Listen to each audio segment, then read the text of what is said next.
Glória a Deus, Deus seja louvado, a paz do Senhor Jesus para todo mundo. Estamos aqui trazendo mais uma palavra do Senhor. Antes de estar trazendo a palavra que Deus colocou no meu coração, eu quero que Deus abençoe esse seu mês de junho, que Deus venha abençoar. Já estamos quase encerrando o mês de junho, que tenha sido uma bênção na sua vida e ainda o mês não se encerrou.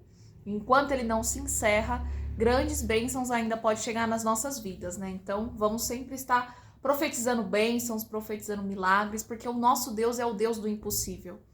E ele tudo pode, ele tudo faz, então vamos profetizar, né? Coisas boas. E a palavra que Deus colocou no meu coração se encontra no livro de Lucas, no capítulo 10, no versículo 30. Lucas, capítulo 10, versículo 30.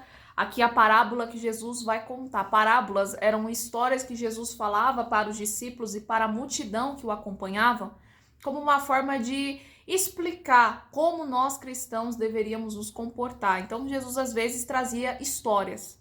E olha o que ele vai nos dizer. E Jesus prosseguiu dizendo: certo homem descia de Jerusalém para Jericó e veio a cair em mãos de salteadores, os quais, depois de tudo lhe roubarem e lhe causarem muitos ferimentos, retiraram-se, deixando-o semi-morto. Casualmente descia um sacerdote por aquele mesmo caminho e, vendo-o, passou de largo. Semelhantemente, um levita descia por aquele lugar e, vendo, também passou de largo. Porém, certo samaritano que seguia no mesmo caminho passou perto e, vendo, compadeceu-se dele. E chegando, pensou-lhe os ferimentos, aplicando óleo e vinho, e colocando sobre ele seu próprio animal, levando-o para uma hospedaria, tratou dele. No dia seguinte, tirou 2 denários e os entregou ao hospedeiro, dizendo: cuide deste homem, e se alguma coisa gastar a mais, eu te indenizarei quando voltar. Só até aqui, uma palavra muito interessante que Deus vem de encontro conosco nessa tarde. Jesus aqui está dando um exemplo porque chega um certo homem até Jesus, um certo intérprete da lei, que a Bíblia fala, né? Aqui nós não sabemos se é um sacerdote, enfim, só dizia que é um certo intérprete da lei. E ele pergunta para Jesus: Senhor, o que eu tenho que fazer para herdar a vida eterna, para herdar a salvação, para eu poder ir para o céu? E aí Jesus fala: olha, você conhece os mandamentos, né? Amarás o Senhor teu Deus de todo o teu coração, de toda a tua alma, de todo o teu entendimento. Amarás o teu próximo como a ti mesmo. E o intérprete da lei, então, fala assim: eu conheço, sim. E aí Jesus fala: então eu vou te contar uma história. E aí agora eu quero que você preste atenção nisso. Antes de trazer para você o que Deus colocou no meu coração, eu quero te explicar um pouco do que acontecia naquela época, o contexto histórico da Bíblia. Os samaritanos, eles não se davam muito bem com os judeus. O povo samaritano era um outro povo, os judeus eram outros, e eles não se davam bem.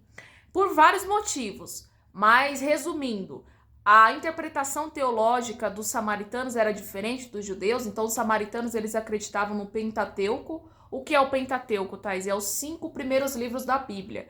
Para os samaritanos, o correto era só aqueles 5 primeiros livros, e os judeus já não concordavam com isso. Fora guerras que eles já enfrentaram, enfim. Resumindo, eles não se davam bem.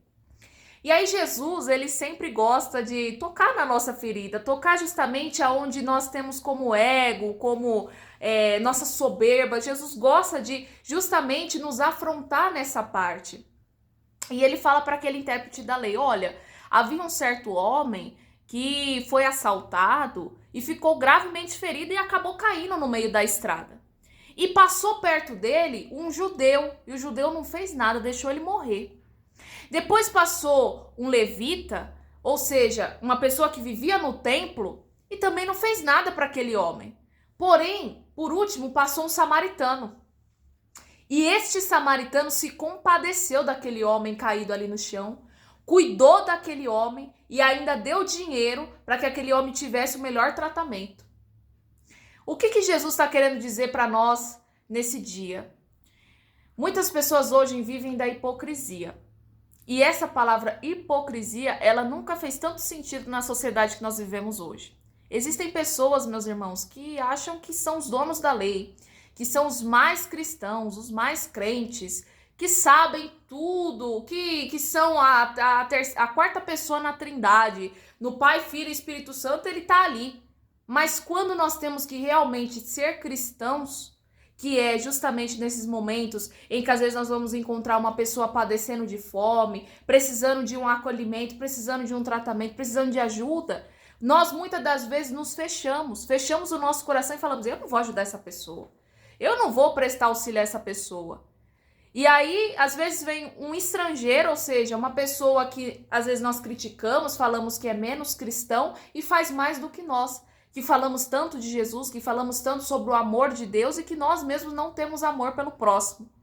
Quantas vezes você deixou de ajudar uma pessoa porque às vezes você ficou cismado, não, vai que essa pessoa tá mentindo. E o que Jesus nos fala? Que nós temos que ajudar o próximo sem esperar nada em troca. Ou seja, é o amor puro, é o amor ágape. É você ajudar a pessoa sem ficar esperando, infelizmente, porque nós sabemos que tem pessoas que também são ingratas, mas sem ficar esperando um agradecimento, fazer isso de coração, de bom grado.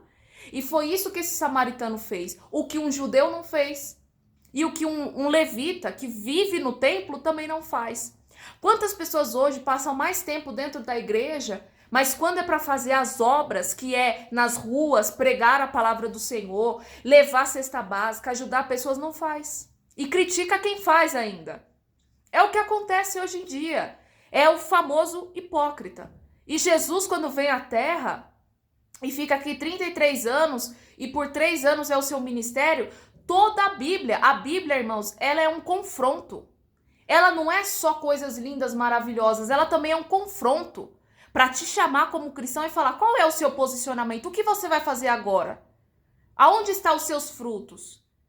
Então guarde essas palavras. Viva o evangelho. Seja um exemplo, não só dentro da igreja, mas nas ruas. Ajude o teu próximo, porque é isso que te fará herdar a vida eterna. Amém? Fique com essa palavra e Deus te abençoe.